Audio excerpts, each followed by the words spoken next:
चलिए मान लीजिए कि आप झारखंड की किसी उच्च स्तरीय परीक्षा में बैठे हैं, एक OMR शीट आपके समक्ष है और उसमें 100 क्वेश्चंस दिए हुए हैं, लेकिन आपने सिर्फ 19 गोलों में जो है वो अपना आंसर भरा है, लेकिन आपको 88 अंक मिल गए।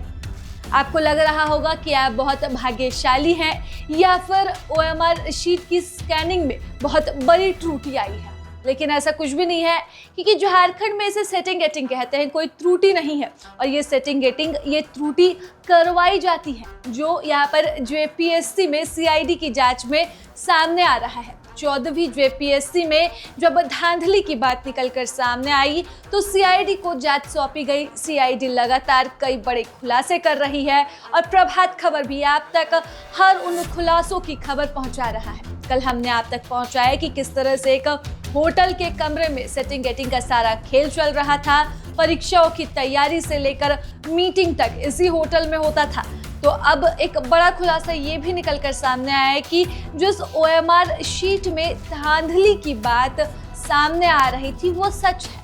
यहाँ पर JPSC के पूर्व सदस्य गोपाल सिंह के बेटे ने 19 गोलों में अपना अंक भरा, 19 गोलों में अपना जवाब दिया, लेकिन अंक मिले 88।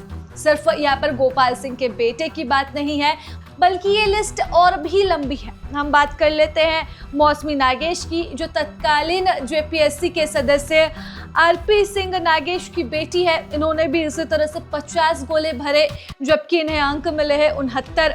कानू नामराग, प्रकाश कुमार, संगीता कुमारी, रजनीश कुमार, शिवेंद्र, सभी ने OMR में जितने गोले भरे उससे कहीं अधिक अंक यहाँ पर मिले हैं। और अब एक खबर जो है वो बड़े ही तेजी से यहाँ पर चल रही है कि कर्नाटक के एक छात्र ने एल ख्यांते, जो कि JPSC के तत्कालीन अध्यक्ष थे और उस समय अध्यक्ष के पद पर यहाँ पर एल ख्यांते मौजूद थे, उनसे जनवरी के माह में शिकायत की थी कि यहाँ पर JPSC जिस पैटर्न से परीक्षा ले रही है OMR शीट में गड़बड़ी है, लेकिन एल ख्यांते ने यहाँ पर उनकी शिकायत को नहीं सुना, अनसुना किया। और अब इस मुद्दे पर नेता प्रतिपक्ष बाबूलाल मरांडी भी हमलावर हैं।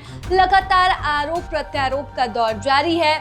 नेता प्रतिपक्ष कह रहे हैं कि CBI को जांच दो, हेमंत सोरेन कह रहे हैं कि CID अपना काम कर रही है, और छात्र पूछ रहे हैं कि कब तक उन्हें न्याय मिलेगा। क्या परीक्षा रद्द होगी तो उन छात्रों के भविष्य का क्या, जिन्होंने बड़ी मेहनत के साथ 14वीं JPSC की PT परीक्षा पास की थी और मेंस की तैयारी में लगे हुए थे, क्योंकि परीक्षा भी स्थगित कर दी गई है।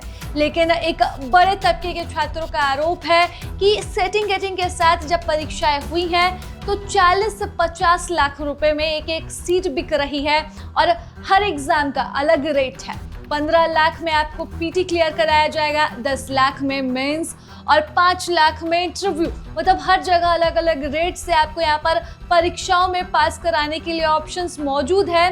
और ब्रिलियंट माइंडेड अभय तिवारी, जो कि 1 नहीं 2 नहीं 5 परीक्षाओं को झारखंड में क्रैक कर चुका है, वह लोगों को अपना उदाहरण दे रहा था और लगातार अपने झांसे में ले रहा था, यानी कि नौकरियां बिक रही थी।